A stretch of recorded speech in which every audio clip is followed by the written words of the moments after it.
बंग 6 बेटे हैं, वो अपने 6 बेटा के दम पे अपने आप को और राजद का नेता बताता है और बहुत सारे संगठन के साथ उसका लाइनअप है, जो उनके बेटे लोग हथियार और पिस्टल लेके खुलेआम घूमते हैं। और जिस दिन हमारे साथ घटना घटा, हमारे साथ मारपीट हुआ। कब आपके साथ मारपीट? ये हमारा सर 22 तारीख को घटना हुआ, 22 जुलाई। ये जी। अगर ये हमारे थाना महोदय को जो हमने आवेदन दिया था, ये आवेदन जो हमने दिया था, अगर ये आवेदन पे हमारे सुनवाई कर लेते हैं हमारे थाना प्रभारी, तो हमारे साथ ये घटना नहीं होता। क्योंकि हम चीख चीख के गुहार लगा के कह रहे थे कि सर इस पे ये आवेदन को रिसीव किया जाए और इस पे FIR किया जाए। उन्होंने हमारा ये बात नहीं सुना।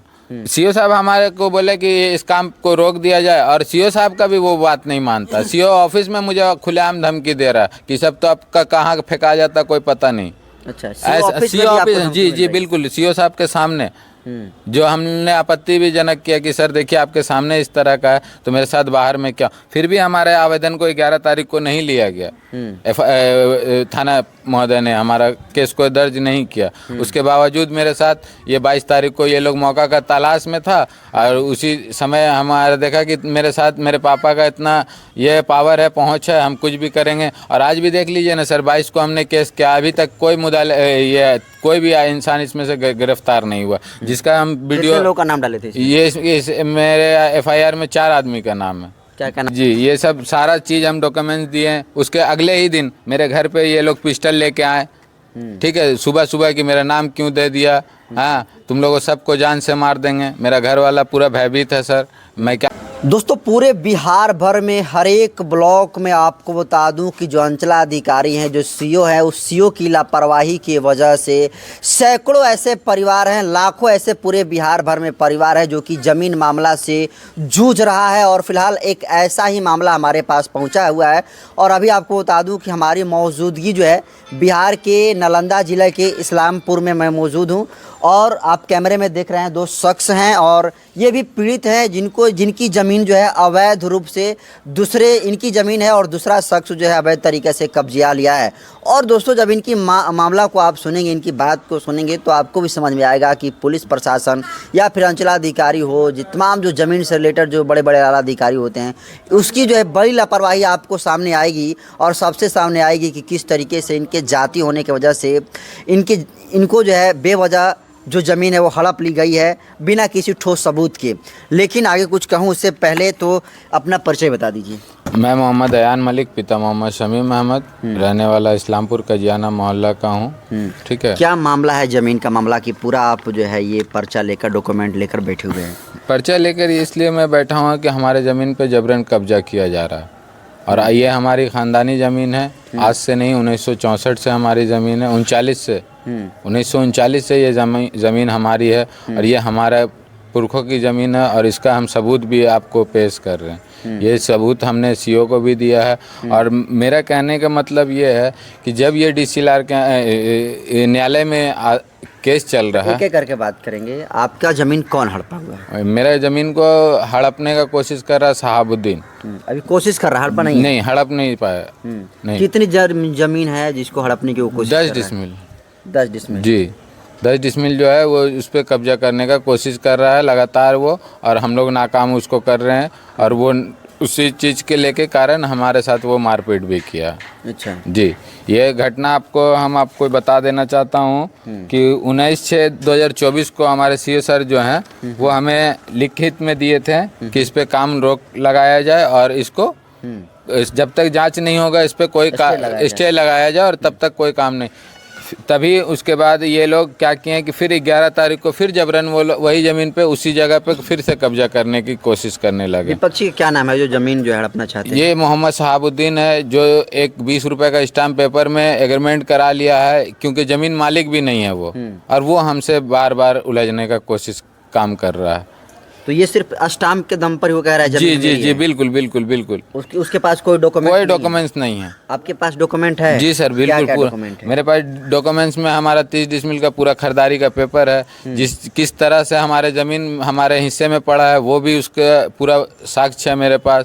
और उसका ये भी हम सीओ सर को बता रहे हैं कि उसका जो ये है रसीद काटा हुआ या डीड है वो गलत है, किस ढंग से गलत है वो भी हम बता रहे हैं। क्योंकि मेरे ख़ानदान से अगर रसीद कट के उतरता हुआ आता तो हम उससे नहीं कुछ कहते हैं, लेकिन वो हमारे ख़ानदान से भी नहीं है, दूर दूर तक कोई वास्ता नहीं है। और वो गलत आदमी के ढंग से मेरा प्लॉट डाल के, मेरा खाता नंबर डाल के, और वो ये दिखा रहा है गलत ढंग से नापी करवा लिया है और उस पे जबरन कब्जा करना चाहता है। और जब हम विरोध करना जाते हैं तो हमारे साथ मारपीट करने लगता है वो लोग।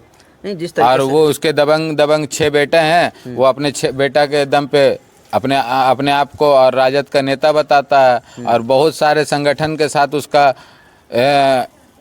लाइनअप है, जो उनके बेटे लोग हथियार और पिस्टल लेके खुलेआम घूमते हैं। और जिस दिन हमारे साथ घटना घटा, हमारे साथ मारपीट हुआ। कब आपके साथ मारपीट? ये हमारा सर 22 तारीख को घटना हुआ, 22 जुलाई। ये जी। अगर ये हमारे थाना महोदय को जो हमने आवेदन दिया था, ये आवेदन जो हमने दिया था, अगर ये आवेदन पे हमारे सुनवाई कर लेते हैं हमारे थाना प्रभारी, तो हमारे साथ ये घटना नहीं होता। क्योंकि हम चीख के गुहार लगा के कह रहे थे कि सर इस पे ये आवेदन को रिसीव किया जाए और इस पे FIR किया जाए। उन्होंने हमारा ये बात नहीं सुना।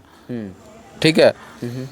और उसके बाद जब ये 22 तारीख को घटना हो गया, घटना के बाद हम गए थाना, तो हमारे साथ भी वही व्यवहार, हमें लापरवाही। और मैं यहाँ पे बिल्कुल अकेला रहता हूँ, मेरा पूरा फैमिली झारखंड में रहता, धनबाद में रहता, और इसी चीज़ का वो लोग नाजायज़ फ़ायदा उठाने का। आप लोग यहाँ पर नहीं रहता। मेरा कोई माँ, मेरे पापा भी नहीं रहते, मम्मी भी नहीं रहती, सिर्फ वाहिद हम एक रहते हैं। और हमें वो लोग इसीलिए सताया जा रहा है। और तो जिस तरीके से आप बता रहे हैं, तो लीगली तौर पर तो जमीन आपकी है जी बिल्कुल। इलीगल रूप से वो व्यक्ति उस जमीन पर दावा ठोक रहा है। जी तो फिर इसको लेकर आप सीओ के पास गए थे? जी गए थे। तो क्या रिस्पॉन्स मिला? सीओ साहब हमारे को बोले कि इस काम को रोक दिया जाए, और सीओ साहब का भी वो बात नहीं मानता। सीओ ऑफिस में मुझे खुलेआम धमकी दे रहा है कि सब तो आपका कहाँ फेंका जाता कोई पता नहीं।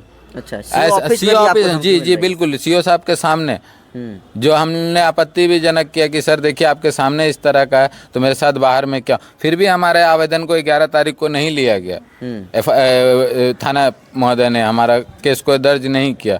उसके बावजूद मेरे साथ ये 22 तारीख को ये लोग मौका का तलाश में था, और उसी समय हमारा देखा कि मेरे साथ मेरे पापा का इतना ये पावर है, पहुंच है, हम कुछ भी करेंगे। और आज भी देख लीजिए ना सर, 22 को हमने केस किया, अभी तक कोई भी इंसान इसमें से गिरफ्तार नहीं हुआ। जिसका हम वीडियो, कितने लोगों का नाम डाले थे? ये मेरे FIR में 4 आदमी का नाम है। क्या क्या नाम हो लोग? ये आपका नाम है, आपका एक का नाम है सुहेल, एक का नाम फरहान है, और एक का नाम अरबाज है, और एक का नाम पिरिकना करके नाम है, जिनको हम जानते भी नहीं है सही ढंग से इन लोगों को।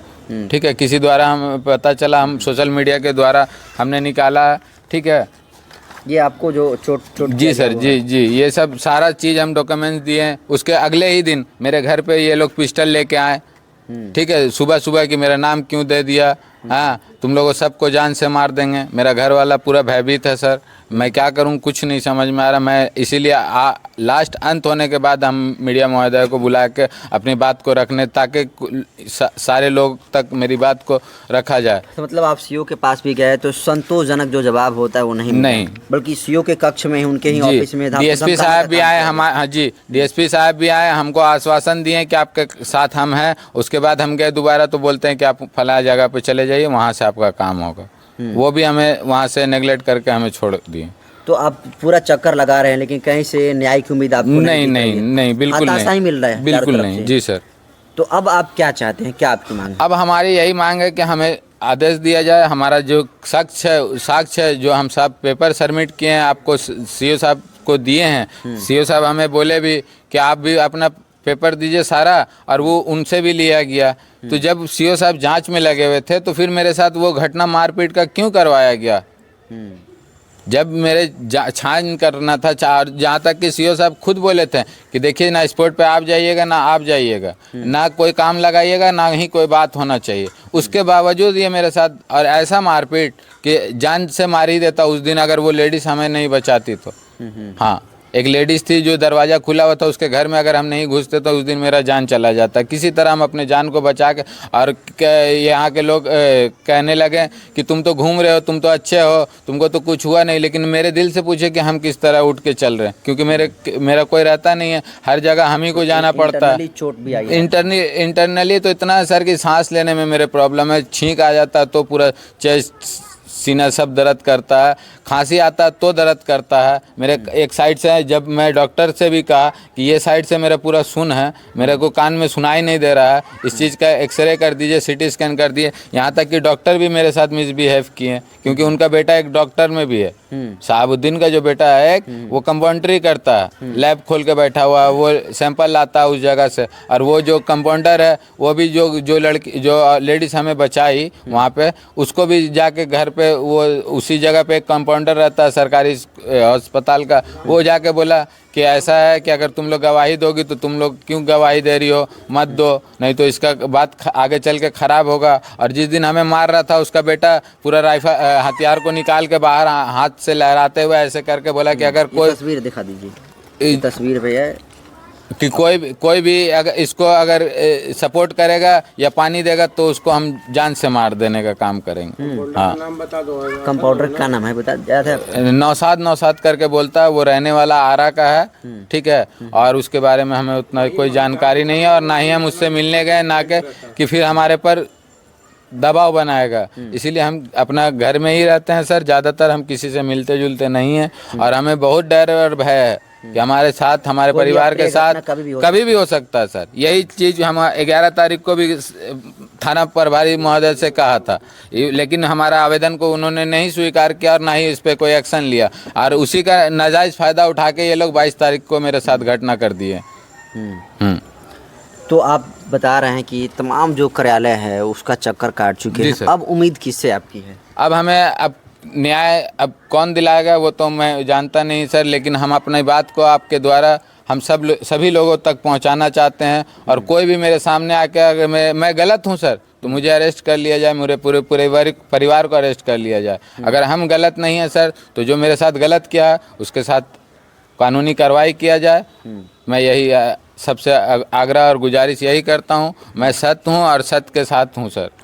तो देखिए ये सदाब आलम जी हैं, और जिस तरीके से आपको बता दूं कि पूरी बात इन्होंने बताई कि किस तरीके से इनके ज़मीन पर जो है पूरा जो ठोस सबूत है, जो पूरे ज़मीन के कागजात हैं इनके पास हैं। और देखिए मोटा सा ये डॉक्यूमेंट लेकर बैठे हुए हैं, जिसमें हम वीडियो बनाने से पहले इन तमाम डॉक्यूमेंटों को दोस्तों चेक किया हूँ, और तमाम डॉक्यूमेंट जो है ओरिजिनल और साक्ष्य जो दे रहे हैं बिल्कुल सत्य है। लेकिन अवैध तरीके से जिस व्यक्ति का ये नाम बता रहे हैं वो व्यक्ति जो है इस ज़मीन पर जो है अपना जो है दावा ठोक रहा है और कह रहा है कि ये ज़मीन हमारी है, जबकि लीगली रूप से देखें तो ज़मीन इनकी है। और सीओ के जब कक्ष में जाते हैं तो सही तरीके से बर्ताव नहीं होता है और इनको वहां से भगा दिया जाता है। और इस ज़मीन के वजह से इनकी जान पर, इनके बॉडी पर कई बार जो है वो तमाम लोग हमले कर चुके हैं जो आरोपी हैं। तो आप सोच सकते हैं कि हमले होते हैं और इनको चोटिल भी कर दिया गया है। बताया कि इंटरनली चोट भी आई है, जिसकी आप तस्वीरों में भी देख सकते हैं। थोड़ा दिखाइएगा, ये आप इस तस्वीर को दिखा दीजिएगा सुनील जी। इस तस्वीर को आप गौर से देखिए और देखिए किस तरीके से कहाँ इनको चोटें आई है। जहाँ पर चोटें आई है यहाँ आप तस्वीरों में साफ तौर पर देख सकते हैं कि ब्लड यहाँ पर जो है जम चुका है। तो आप अंदाज़ा लगा सकते हैं कि इंटरनली बॉडी पर काफ़ी जो है इनकी चोटें आई होगी। इसके अलावा जो आप देख सकते हैं पिस्टल और लहराते हुए आए हुए थे मारने के लिए, उसका भी आप ये देख सकते हैं। अगर आपको फ्रेश नहीं दिखा रहा होगा तो हम जो है बाहर से उसको लगा देंगे। जब मैं थाना महोदय को बोला कि ये लोग मेरे सुबह घर पे पिस्टल लेके आया, तो थाना महोदय कहते हैं कि ये मामला अलग है और वो मामला अलग है, तुम इस मामले को इस मामले से क्यों जोड़ रहे हो।